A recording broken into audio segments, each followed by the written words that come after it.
Kisah tentang kota Iram dan hubungan mereka dengan kaum Ad adalah ikatan yang tidak bisa dilepas. Iram adalah salah satu kota legendaris yang kemegahannya tidak bisa dibandingkan dengan bangunan apapun di bumi ini.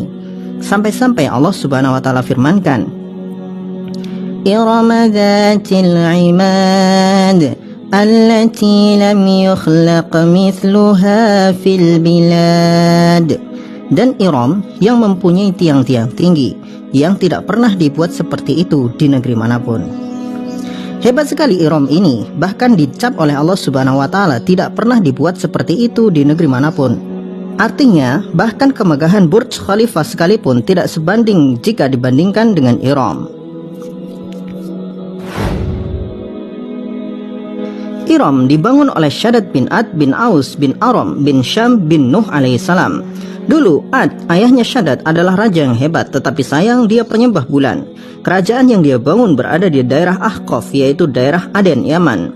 Dulu mereka adalah peradaban paling modern dengan manusia-manusia berotak cerdas dan berfisik layaknya manusia super. Mereka memahat batu-batu dan memindahkan batu-batu besar dari satu tempat ke tempat yang lain dengan alat-alat modern di masa itu. Yang mungkin rancangan-rancangan alat-alat yang pernah mereka buat tidak akan bisa dibuat oleh manusia hari ini. Dikisahkan bahwa Ad berumur 1200 tahun. Ketika ia mati, ia digantikan anaknya Syadid. Syadid memegang kekuasaan selama 580 tahun. Kemudian dia digantikan adiknya Shaddad. Shaddad kemudian menguasai dunia dengan ketamakan dan kezaliman. Dia termasuk pemimpin yang menuhankan dirinya sendiri. Suatu hari, Shaddad mendengar kisah bahwa Tuhan mempunyai surga yang mengalir di bawahnya sungai-sungai. Bangunan-bangunan di dalam surga terbuat dari emas dan perak. Bebatuan surga adalah batu permata dan mutiara. Tanahnya wangi kasturi serta diisi dengan bidadari-bidadari cantik yang menawan hati. Segala fasilitas terbaik dan kenikmatan tertinggi ada di dalam surga.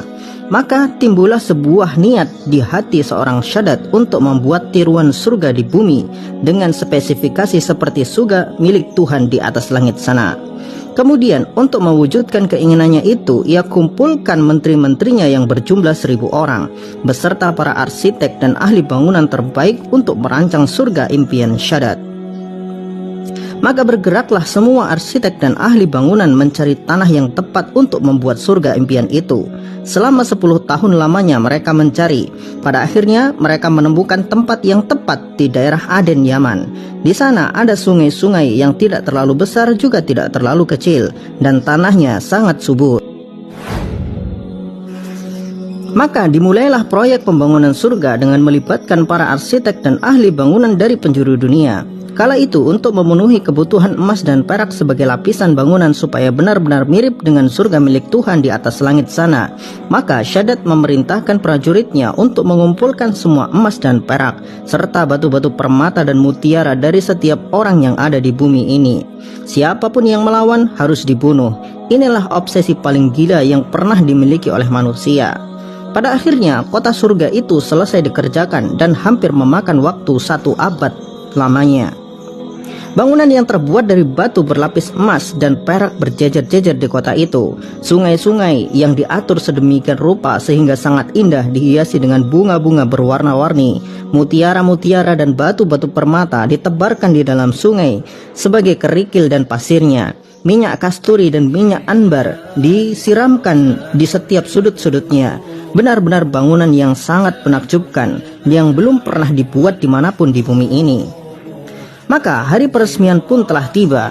Shaddad mengumpulkan orang-orang hebat kerajaannya serta manusia-manusia di luar kerajaannya untuk menyaksikan surga buatannya yang paling megah dan paling hebat di bumi.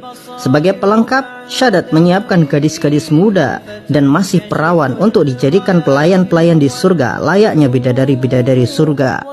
Gadis-gadis perawan itu didandani secantik mungkin dan berbaris rapi untuk acara peresmian sekaligus perayaan karena surga telah dibuat di bumi. Maka berjalanlah iringan-iringan itu menuju surga yang telah dibuat oleh Shaddad.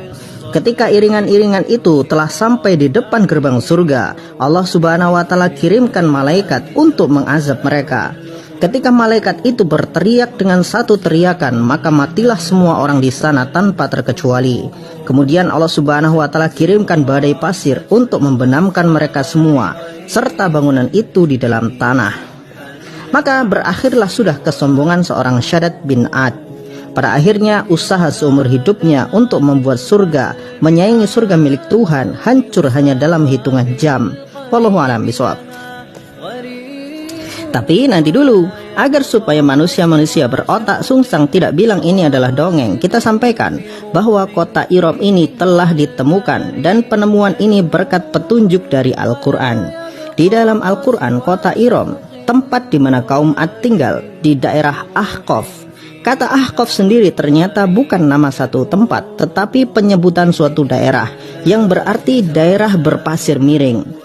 Dari petunjuk ini, para peneliti menemukan satu daerah di Aden, Yaman, dengan daerah berpasir miring. Setelah dilakukan penggalian, ditemukan kota Iram di bawah pasir itu, tertimbun selama ribuan tahun lamanya. Jadi, ya, mohon maaf, kalian para manusia berotak sungsang, kami sudah membuktikan bahwa Al-Quran itu benar. في القلب مشاعر أخفيها قد أشرقت الشمس عليها عن خطط لم أعبأ فيها ستكون بأيامي فرقا